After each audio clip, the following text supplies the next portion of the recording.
quiero ser cuando me gradúe. Por ejemplo, terminar el SENA y seguir con lo de ambiental. No me gusta. Ambientalista. Pues a mí me gusta mucho el trabajo y también la educación. Me gustaría mucho la parte de sistemas, todo eso, pues en la parte de ello pues me gusta mucho. Entonces me gustaría trabajar en lo de sistemas porque pues igualmente es un buen pago para la comida en mi casa, para poder trabajar, tener un buen carro, aprender, practicar y repasar. Me gustaría pues estudiar en la universidad y aprender profesión de médico. Estudian electrónica. Partamos del hecho de que la inclusión no es solamente para niños con discapacidad, sino inclusión es permitir y favorecer las capacidades de los demás. Entonces, cuando yo hablo de inclusión, estoy hablando de una escuela o de un mundo o de una ciudad que está abierta a todos y se construye en esa medida en la capacidad de desarrollar que todos puedan ser ciudadanos de primera categoría. Entonces, en ese sentido, la construcción de una inclusión se basa en reconocer la diversidad. El reconocimiento de la diversidad parte del reconocimiento de que yo no soy un ser perfecto, ni yo soy el único que existe en esta tierra, sino que yo tengo una construcción a través de otros que me dan elementos para construirme a mí. Por lo tanto, en la medida en que tú estás bien, yo me beneficio. Tengo ojos de lechuza y nariz de ratón, orejas de elefante y boca de león. Podría tener cara de un monstruo espantoso, pero tengo una mejor que es de niño juguetón. Uno encuentra aún muchas formas de concebir a la discapacidad como que la discapacidad es inherente al sujeto, ¿sí? Tú naces con la discapacidad y no se concibe aún como una construcción social y cultural y que es una construcción multifacética, es decir, que en la medida en que tú puedes nacer con una diferencia funcional, estructural, pero que en la medida en que tú te relacionas con el entorno se puede configurar esa situación de discapacidad porque no tienes todas las condiciones para participar y para tu desarrollo propio. Uno encuentra maestros que consideran aún que el niño no es de la escuela regular, que el niño tiene que estar en institución de educación especial, que él no tiene todas las herramientas para trabajar con él, porque mirar la relación pedagógica en el momento en que te encuentras con la diferencia, no la ves como oportunidad, sino como la limitante. Entonces el profesor se paraliza y no encuentra respuesta frente a la condición de desarrollo del sujeto que tiene al frente.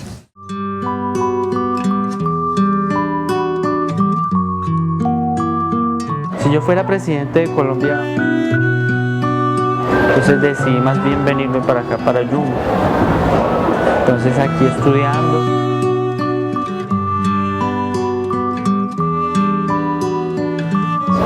Pues ya he ganado 2 medallas en el ajedrez. Igualmente a veces pues se tienen algunas diferencias con los sordos. Yo tengo 8 estudiantes y en aulas regulares hay 10 más, entonces contamos con 18 niños sordos.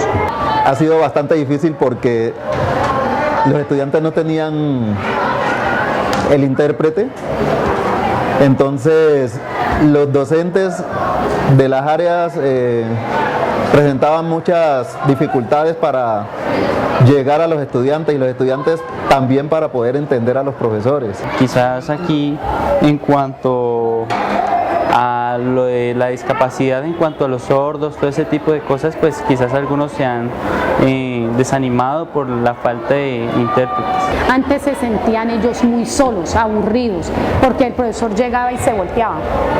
Y usted sabe, ellos son también oralistas, necesitan ver la pronunciación. Profesores que tata y copian y borran, no tienen en cuenta pues que está el sordo ahí. Ahora en los últimos años, o sea en el año 2010, logramos a través de una tutela que puso una madre de familia, conseguimos de que la Secretaría de Educación ahora en el 2011 nos mandara los intérpretes.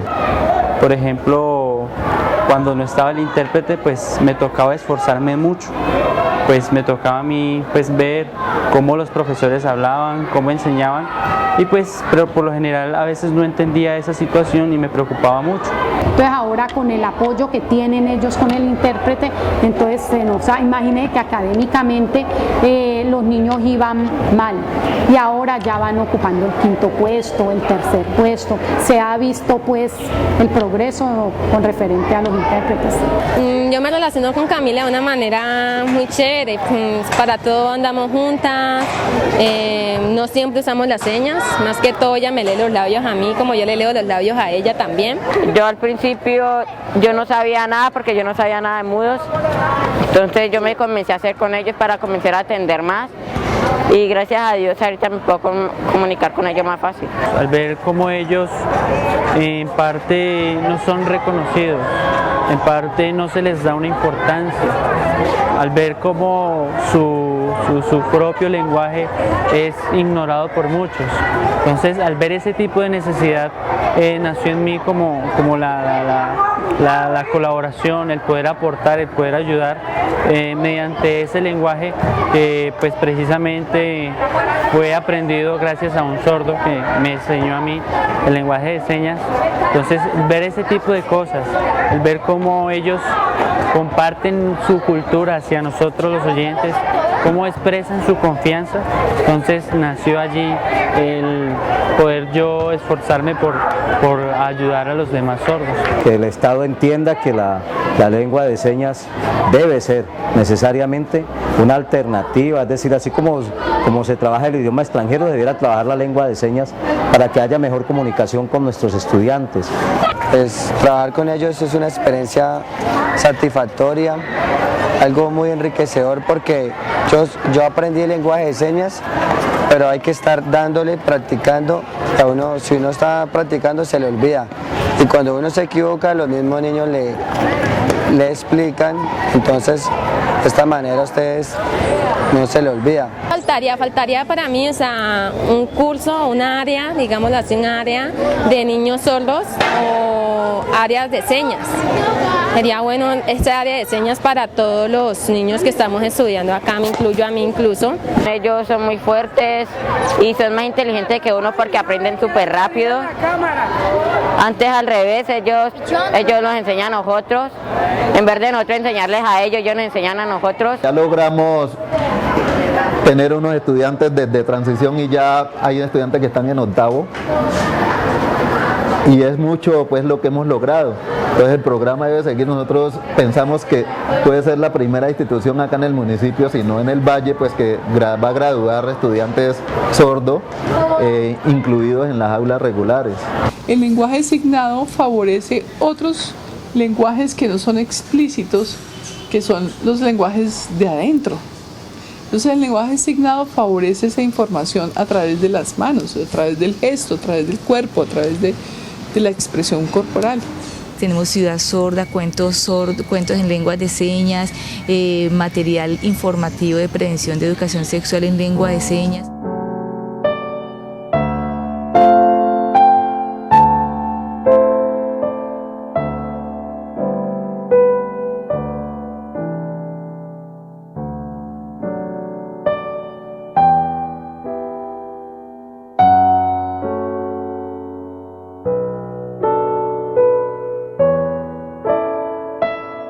Para mí la inclusión es garantizarle al estudiante en situación de discapacidad los mecanismos necesarios para que él pueda cumplir un proceso de educación con calidad y que pueda cumplir unos objetivos mínimos, de contar con material pedagógico accesible para el tipo de discapacidad y contar en algunas situaciones con maestros de apoyo preparados para dar un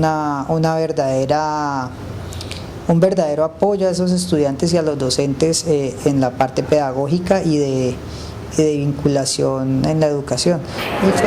Que la inclusión para nosotros no se trata de identificar etiquetar a un grupo como especial y solo pensar en eso, sino es una transformación de actitud, de interés, de práctica, de cultura, de política, desde una perspectiva de diversidad y cualquier barrera de aprendizaje. Y como he mencionado, eso puede significar también barreras como la violencia, problemas psicosociales que no son tan visibles como lo que consideramos como necesidades especiales tradicionalmente. Entonces nosotros enfatizamos que por favor tengamos una visión más amplia. Creo que el tipo de docente que le sirve a la educación inclusiva es el tipo de docente que hoy se está inventando, por fuera de esperar los recursos, no esperan los grandes lineamientos políticos, sino que empiezan en la cotidianidad a operar cambios. Sentimos que ya existe en ellos la escuela inclusiva, la escuela de la alegría, la escuela de las oportunidades. Es un embrión, pero ellos son unas manos amorosas que lo están cuidando.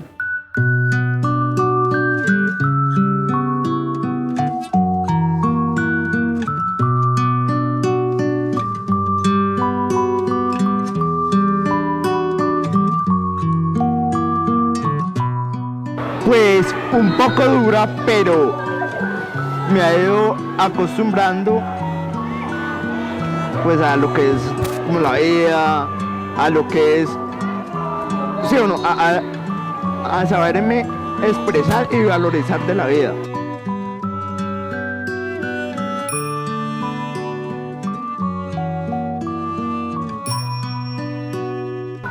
Les pongo investigación de deportes para personas discapacitadas, en todos los sentidos, ¿no? Audiovisual, auditiva, cognitiva. Todo eso lo estamos trabajando. Incluso en el proyecto de Expocreatividad, a ellos se les pidió de que elaboraran maquetas frente a deportes que utilizan las personas discapacitadas. Y fue muy bueno la experiencia del año pasado. Deberían existir ciertas herramientas para que los que tengan discapacidad como yo puedan adquirir ciertos juegos sin ningún problema, como entre paréntesis el fútbol, lo que es el voleibol, el deporte que más me gustaría igual es el fútbol. Dificultades acá en el colegio las han mejorado. Ya hicieron 2 ramplas, una cerca a nuestro salón, la acabaron de ver, y otra que está acá en las canchas. Los baños son pequeños. El baño de los hombres tiene una escalera para entrar. Esa es la gran dificultad. Una gravísima dificultad, diría yo. Tiene que ser que alguien me lleve. Por eso aquí en el colegio yo no me acostumbro tanto a ir al baño. No, pues que tenga pues los recursos que uno necesita. ¿Sí o no? O sea, eso quiere decir, pues que no hayan interrupciones como estas partes, las escaleras como tal, estas rampletas, ¿sí o no? Y ya, todos los que son así, pues camino empedrado, todo eso. Pero igual los papás o toda la familia de él le dan mucho apoyo, pero pues igual siempre se integra mucho. Y pues el hermano siempre ha estado ahí, todos hemos estado con Ángel, nunca, pero nunca se queda solo. Siempre en lo que se necesita nosotros estamos ahí para ayudarle. Ese niño es capaz de estudiar, él se levanta temprano, uno porque no lo puede hacer, entonces como que bacano conocerlo, a mí todavía me sigue, yo lo veo todos los días, a mí me da alegría verlo, a mí me da alegría saludarlo. Pues igual es un niño con autoestima muy alta y eso es lo que a él lo ayuda a salir adelante, a superarse y todo. O sea, no podemos pensarnos una educación inclusiva que esté solamente en el discurso, sino que todo este tipo de cosas, o sea, hay que comenzar a hacer las adecuaciones que se requieran para que todos nos sintamos incluidos en esa institución educativa. En Acceso hay un equipo que está trabajando sobre la infraestructura educativa. Lo que pasa es que sí hay que dejar claro que el Ministerio de Educación formula líneas de política. Entonces puede hacer un lineamiento el área de infraestructura escolar que le diga a las instituciones educativas cómo debe hacer las adecuaciones de las baterías sanitarias, bueno, el asunto de las escaleras, cómo poner rampas, todo este asunto, pero el Ministerio de Educación no es el que hace esas intervenciones en las instituciones educativas, sino que eso lo hacen las secretarías de educación, y son las secretarías quienes definen cuánto se va para infraestructura, cuánto se va para docentes, cuáles instituciones educativas se van a adecuar de esta manera.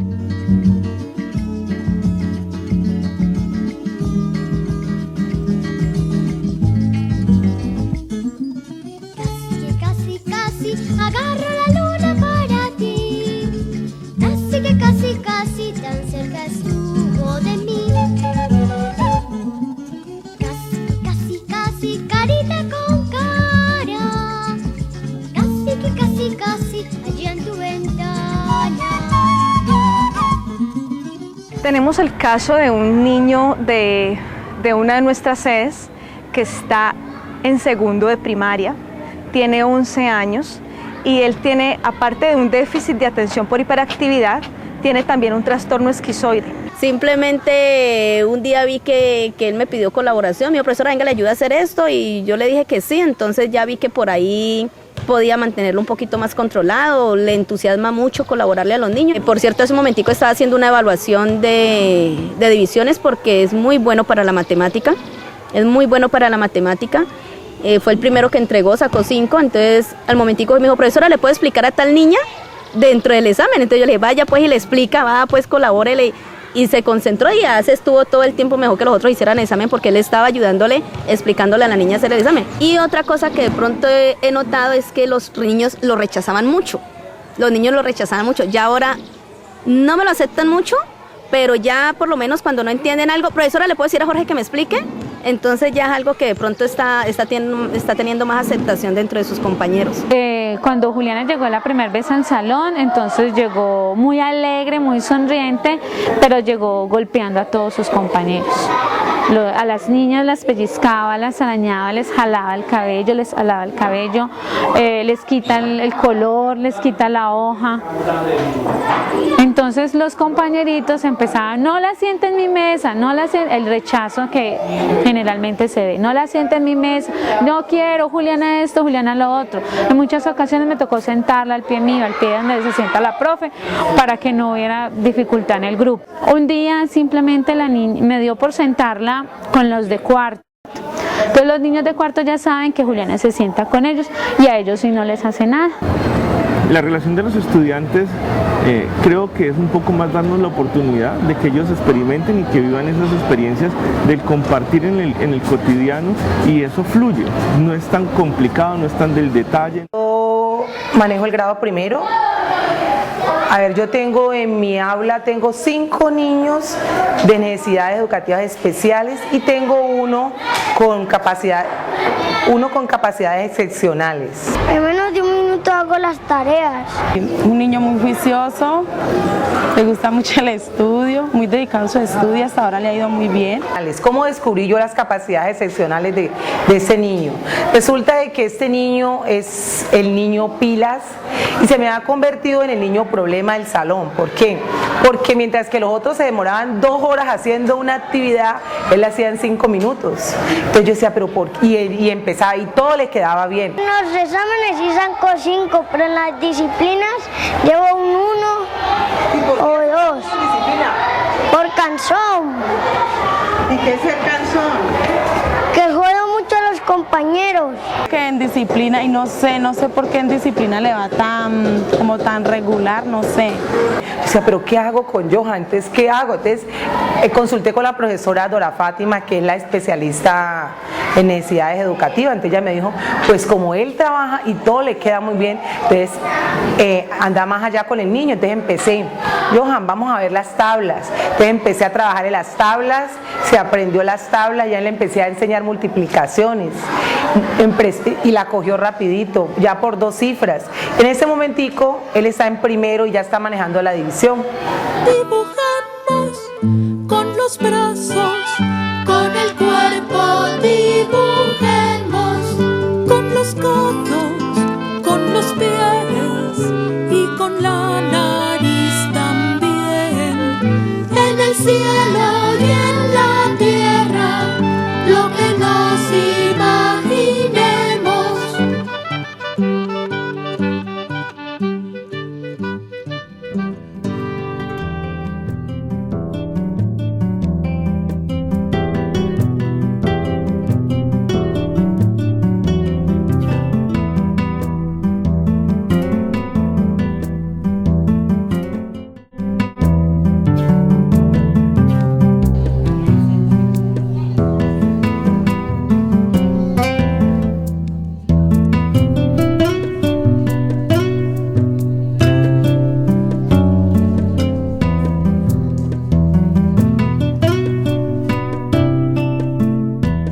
costo social que pierde un niño en primera infancia que no haya sido atendido es muy alto. Es dejar una brecha gigante entre un niño que no tiene discapacidad y fue a la escuela o fue atendido en salud y un niño con discapacidad que no fue atendido o no ha ido a la escuela. Es decir, esa brecha se aumenta más si ocurre en primera infancia. Si ocurre después, pues hay otra brecha, pero si ocurre en primera infancia, la brecha es gigante. Entonces, por eso es tan importante que los niños sean atendidos apenas nacen, cuando tienen la discapacidad. O sea, la entrada del niño para ser ciudadano es el sistema de salud. No es el colegio o la escuela, sino que es el sistema de salud, es el médico. El chico ingresa, pero ingresa a un aula regular, como si no tuviese ninguna dificultad. En el camino nos damos cuenta que la tiene y entonces es cuando decimos, bueno, necesitamos diagnosticar. ¿Por qué la importancia del diagnóstico? Para que vaya al CIMAT y entonces en el CIMAT puedan verificar cuántos estudiantes tenemos con una necesidad educativa especial y puedan entonces enviar los recursos. Hay muchos docentes que nos dicen, no, yo no sabía que el ministerio gira una plata adicional por población con discapacidad. Entonces, claro, según la matrícula, no es el Ministerio de Educación, es el Sistema General de Participaciones. Entonces, donde hay mayor matrícula con discapacidad, entonces allí se va un 20% más de plata por alumno. Este 20% adicional se da por alumno. La gran mayoría, lamentablemente, llegan hasta el hospital. ¿Sí? El médico escoge uno de los profesionales para la primera valoración. Esas remisiones son en Palmira, son en Cali, no tienen que ir solamente una vez. Si dicen que efectivamente hay una necesidad, entonces tienen que seguir yendo a terapia, pero entonces el padre de familia que es de escasos recursos dice, bueno, voy la primera vez y luego, y los pasajes, es que yo no lo puedo mandar solo, tengo que irme con él. Y los viáticos y el día de trabajo. Aquí en Ginebra, lamentablemente, no contamos sino con un hospital que nos brinda unos médicos, pero no tenemos terapia ocupacional, no tenemos fonoaudiología, no tenemos neuropsicología, neurólogo. Entonces, cualquier examen toca desplazarse y el desplazamiento implica un costo que para el padre de familia es muy difícil.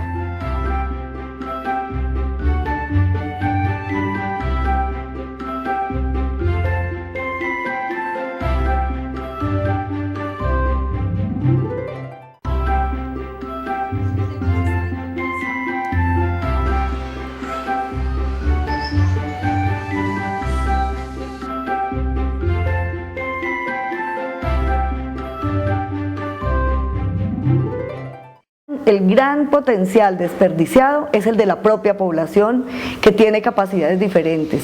Son ciudadanos y ciudadanas con todas las de la ley, tienen claros sus derechos, tienen claros sus potenciales, tienen una cantidad de demandas, pero también de aportes que hacerle a la sociedad, y en la medida en que no los vemos como ciudadanos y ciudadanas, nos perdemos de lo que representa el estar participando en la construcción de este país y de salidas a lo que aparentemente son nudos. Las barreras duras son las barreras culturales, en la que yo concibo en un modelo asistencial que el otro necesita recibir de mí una caridad o mi buen corazón.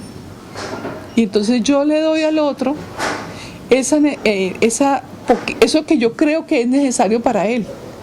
Entonces yo le doy alimento, yo lo nutro, o yo le doy vestido, o yo le doy cierto tipo de educación, pero no le permito a él que él decida con su libertad si esa es la atención y el servicio que él necesita. La política no es una cuestión de mandar lineamientos, sino se necesita un proceso de reflexión, de construcción conjunta.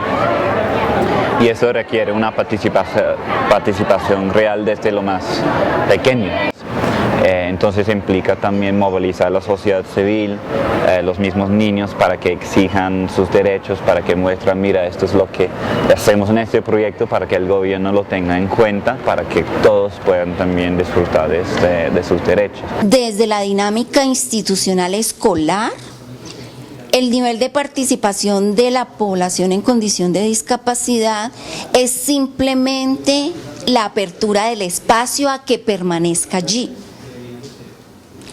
pero aún no se ha dado un ejercicio desde lo institucional a que él sea incluido a tomar parte de los procesos de aprendizaje.